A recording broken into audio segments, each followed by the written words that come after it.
السلام نے فرمایا آپ نے ایک ناحق قتل کیا ہے، بے گناہ ایک بچے کو قتل کر دیا، لقد جئت شیئا نکرا،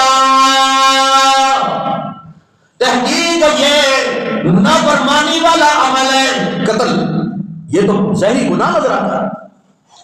حضرت خضر علیہ السلام مسکرائے، اچھا لَلَمْ أَقُلْ لَكَ إِنَّكَ لَن تَسْتَطِيعَ مَعِيَ صَبْرًا، کیا میں نے تمہیں نہیں کہا تھا کہ میرے ساتھ صبر نہیں کر سکو گے؟ ضرور بولو گے، ضرور سوال کرو گے۔ اب حضرت موسیٰ علیہ السلام نے فرمایا بس بس، إِن سَأَلْتُكَ عَنْ شَيْءٍ بَعْدَهَا فَلَا تُصَاحِبْنِي، بس یہ آخری آپ مولت دیں، اب اگر میں نے سوال کیا تو آپ مجھے اپنے ساتھ نہ رکھنا، میری بزرگ کو قبول کرو۔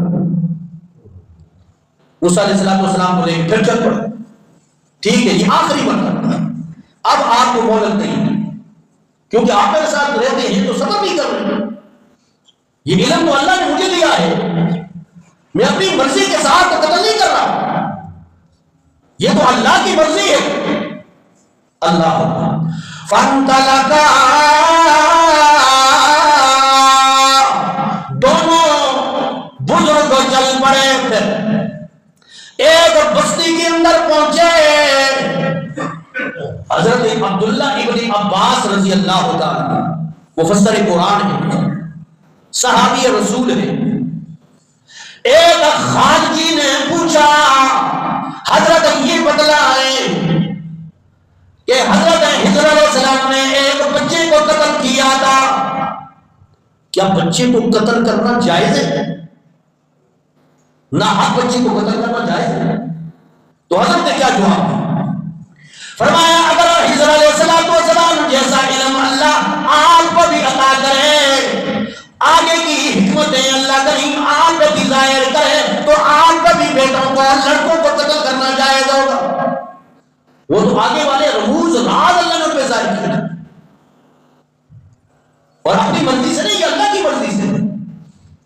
ایک علاقہ کے اندر پہنچے، ایک روایت میں آتا ہے برقہ، اور ایک قول کے مطابق ایکا، اور ایک قول کے مطابق انتاکیہ، یہ ایک شہر کا نام ہے۔ پہنچے اس علاقہ کے اندر اور وہاں کے اہل والوں کو ان سے کھانا مانگا، تو انہوں نے کہا کھانا نہیں دیتی ہیں۔ مہمان، آپ مہمان ہیں، ہم مہمان کو تو کھانا نہیں دیا کرتے، کھانا تو ہم نے آپ کے لیے تھوڑی پکایا، صاف انکار کرتا ہے، آپ بھوک لگی ہوگی۔ ہماری شریعت میں یہ ہے، رسول اللہ صلی اللہ علیہ وسلم نے فرمایا من کان یؤمن باللہ والیوم الآخر فلیکرم ضیفہ، جو اللہ پہ ایمان لانے والا ہے، اللہ پہ ایمان لانے والا ہے، آخرت پر ایمان لانے والا ہے، اسے چاہیے فلیکرم ضیفہ، اسے چاہیے کہ مہمان کی مہمان نوازی کرے، کیونکہ وہ اپنا رزق ساتھ لے کر آتا ہے۔ رزق میں برکت کی علامت ہے، جن کے گھر میں مہمان آتے جاتے رہتے ہیں، سمجھ جاؤ اللہ کو ان کے مال پسند ہے، حلال مال ہے، پسندیدہ مال ہے۔ حضرت سعد رضی اللہ تعالیٰ عنہ کے گھر میں نبی کریم صلی اللہ تعالیٰ علیہ وسلم نے کھانا کھایا، سعد ابو بکر صدیق بھی عمر فاروق رضوان اللہ علیہ مجمعین بھی تھے، کھانا کھایا تو اللہ کے نبی صلی اللہ تعالیٰ علیہ وسلم نے دعا کی، اے سعد اللہ کرے تیرے رزق میں نیک لوگ شامل ہوں، تیرے رزق میں نیک لوگ شامل ہوں، کیونکہ آپ کے گھر میں کھانا کھائیں گے، عبادت کریں گے، ریاضت کریں گے، اس کا اجر و ثواب ہمیں ملے گا۔ ہماری شریعت میں تو یہ حضرت خضر علیہ السلام جب اس بستی میں پہنچے، فرمایا فَوَجَدَا فِيهَا جِدَارًا يُرِيدُ أَن يَنْقَضَّ فَأَقَامَهُ، وہاں ایک دیوار تھی، اس دیوار کو بنانے لگ گئے. دیوار گری ہوئی دیوار تھی، اس دیوار کو بنانے لگے. بعض روایت میں آتا ہے ایسے ہاتھ کا اشارہ کیا، حضرت خضر علیہ السلام کا معجزہ، وہ دیوار خود بخود بن گئی، خود بخود بن گئی. حضرت موسیٰ علیہ السلام نے اعتراض کی، لو شئت لاتخذت علیہ اجرا. اے خضر علیہ السلام، اگر آپ چاہتے نا، یہ دیوار ان کی ہم نے بنائی ہے، اس کی اجرت بھی آپ لے سکتے تھے. دیوار بناتے ہوئے آپ لوگوں کہتے ہیں آپ کھانا لاؤ، ہم آپ کی دیوار بناتے ہیں، اور بغیر اجرت کی آپ نے دیوار بنا دی. اور یہ لوگ ان کی دیواریں بنا رہے ہیں جو ہمیں کھانا دینا پسند نہیں کرتے. یہ تو صحیح نہیں.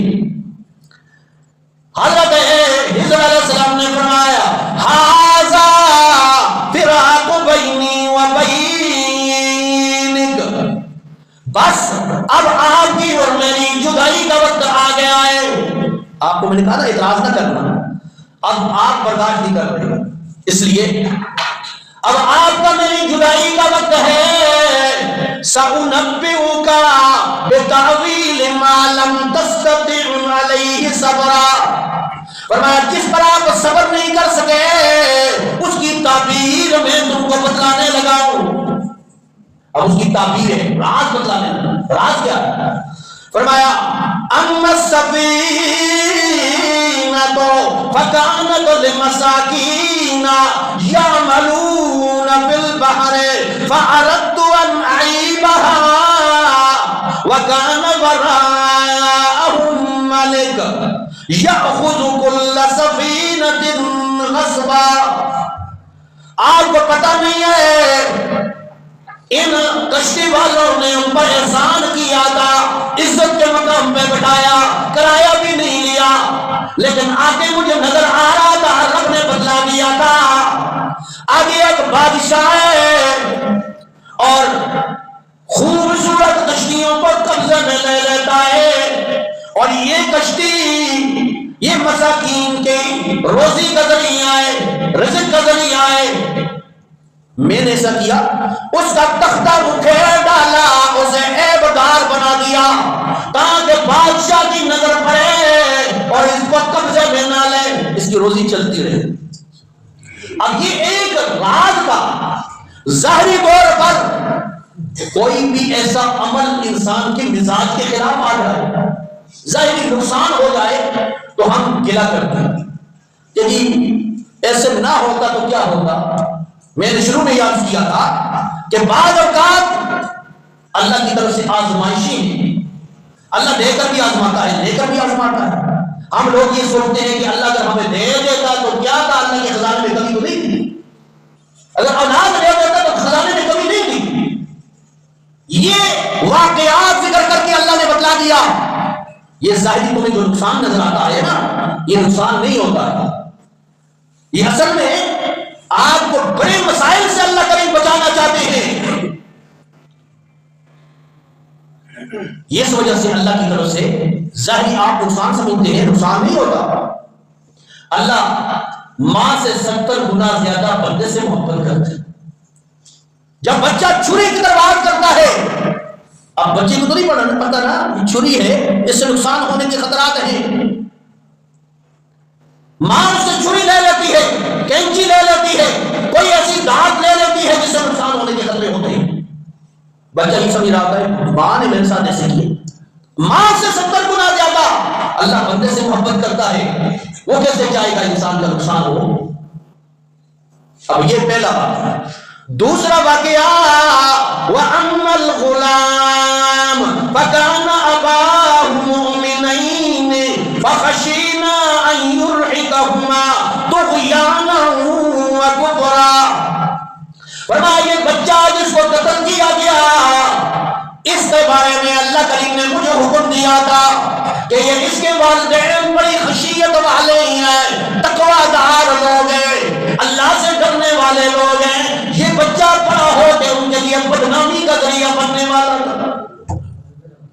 آج جس کی اولاد فوت ہو جاتی ہے، لوگ سوچتی ہیں کہ اللہ اگر یہ بیٹا مجھے دے دیتا تو کیا تھا؟ اللہ کریم نے فرمایا ماں سے 70 گنا زیادہ اپنے بندے سے محبت کرنے والا ہوں، لیکن میرے بندے تمہیں پتہ نہیں ہے یہ اس میں تمہارے لیے خیر نہیں تھی، اس لیے میں نے یہ نعمت سے تمہیں محروم کر دیا۔ اس لیے اللہ سے گلہ نہیں کرنا چاہیے۔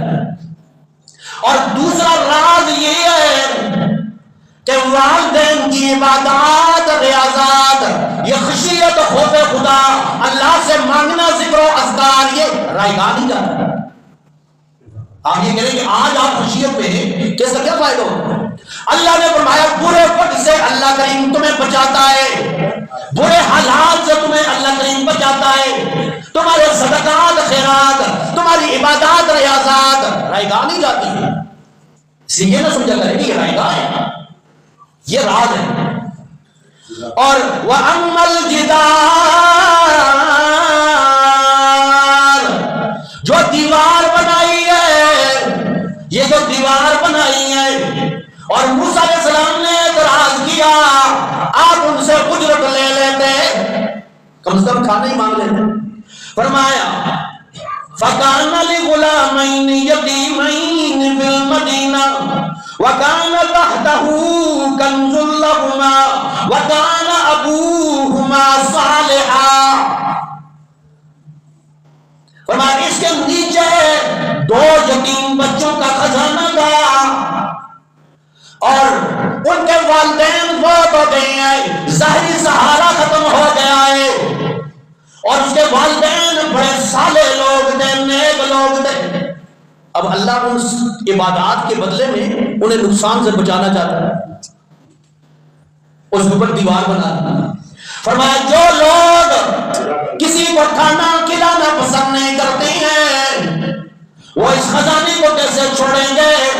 اس لیے اللہ کریم نے میرے دل میں القاء کیا۔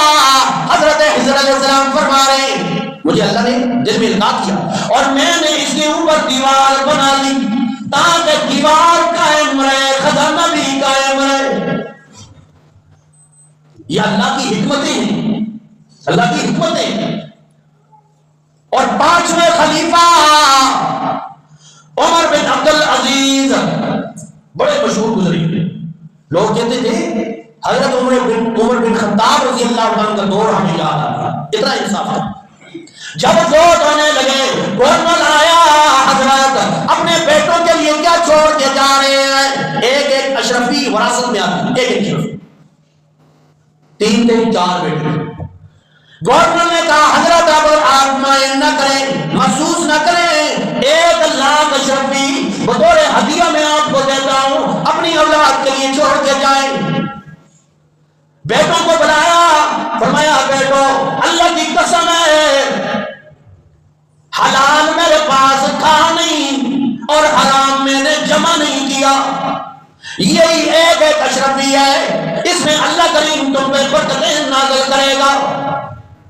اور وہ گورنر جب فوت ہوا 10 لاکھ اشرفی چھوڑ کے مرا، اور تاریخ گواہ ہے ایک ایسا وقت آیا کہ گورنر کے بچے بغداد کی مسجد کے سامنے کھڑے ہو کر بھیک مانگا کرتے تھے، اور عمر بن عبد العزیز کے بچے کئی اونٹ کو صدقہ کیا کرتے تھے۔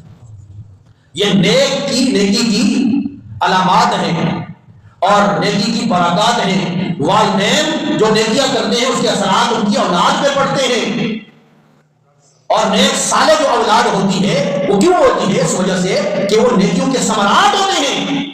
خود بھی حلال کھاؤ، اپنی اولاد کو بھی حلال کھلاؤ، خود بھی خیر کا کام کرو، اپنی اولاد کو بھی خیر کی تلقین کرو، خود بھی اللہ کی عبادات میں فرمایا کہ شوق و ذوق کے ساتھ مساجد کے اندر آؤ اور اپنی اولاد کو بھی ساتھ لاؤ، یہ تمہارے لیے صدقہ جاریہ ہے۔ اللہ سے دعا ہے اللہ قرآن و سنت کی سچی تعلیمات پہ ہمیں عمل کی توفیق نصیب فرمائے۔ وآخر دعوانا